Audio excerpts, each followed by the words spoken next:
مکمل تشریح علامہ اقبال کی نظم خطاب بنوجوانان اسلام۔ کھول آنکھ زمین دیکھ، فلک دیکھ، فضا دیکھ، مشرق سے ابھرتے ہوئے سورج کو ذرا دیکھ۔ الفاظ معنی تشریح اے آدم تیرے لیے یہ زمین، یہ مقام اجنبی حیثیت کا حامل ہے۔ جنت سے نکال کر اللہ تعالیٰ نے تجھے یہاں بھیجا ہے۔ ظاہر ہے کہ بہشت کا ماحول بالکل مختلف تھا، یہاں کی فضا بھی مختلف ہے، چنانچہ یہ میری ذمہ داری ہے کہ میں تجھے اس اجنبی فضا سے متعارف کراؤں۔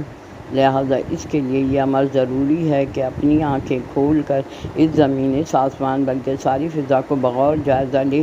مشرق کی سمت سے نکلتے ہوئے طلوع آفتاب کا نظارہ کر، اس جلوۂ بے پردہ کو پردوں میں چھپا دیکھ، ایام جدائی کے ستم دیکھ، جفا دیکھ، بے تاب ناہموار کا بیم و رجا دیکھ، پردوں میں چھپا جو کچھ فطرت میں موجود ہے۔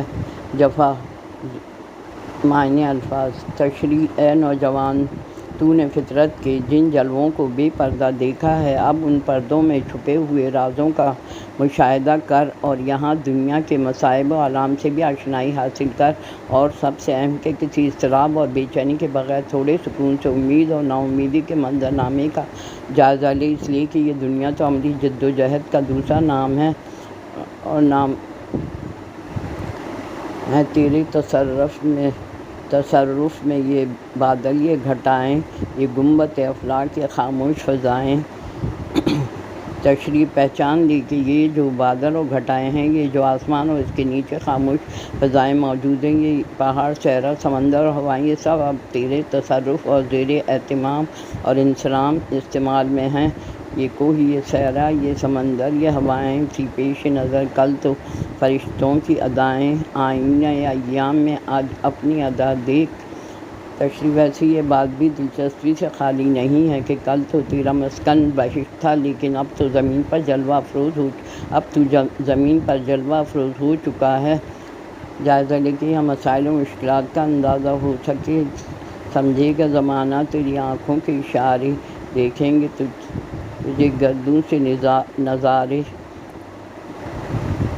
عدم کی حوصلہ افزائی کرتے ہوئے کہتے ہیں کہ ابھی تو اس دنیا میں نیا وارد ہوا ہے، لیکن جب یہاں کے عرصے سے تیری عظمت کا لوہا ماننے اور فلک پہ دیکھ کے رشک کریں گے، ناپید تیرے بحر تخیل کے کنارے پہنچیں گے، فلک تک تیری آہوں کے شرارے، تعمیر خودی کر اثر آہ رسا دے۔ تیرے خیالات و تصورات میں اتنی وسعت ہے کہ اس کی کوئی حد نہیں ہے۔ کسی مرحلے پہ تیرے دل سے آہ بھی نکلی تو اس کا تاثر آسمان تک بھی پہنچ جائے گا، لیکن یہ اس کے لیے عمل ضروری ہے کہ تو اپنی خودی کی تعمیر کر، پھر دیکھ تیری آہ کا اثر کہاں تک پہنچتا ہے۔ خورشید جہاں تاب کی ضو تیرے شرر میں، آباد ہے تازہ جہاں تیرے ہنر میں۔ تیرے سینے میں فکر کی جو چنگاری موجود ہے، اس میں ساری دنیا کو منور کرنے والے آفتاب کی روشنی پوشیدہ ہے، اور تجھ میں جو ہنر موجود ہے وہ ایک نیا جہان تخلیق کرنے کی صلاحیت رکھتی ہے۔ ججتے نہیں بخشے ہوئے فردوس نظر میں، اے پے کرے گل،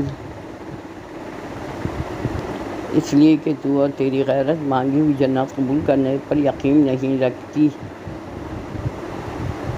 چنانچہ نالندہ تیرے عوض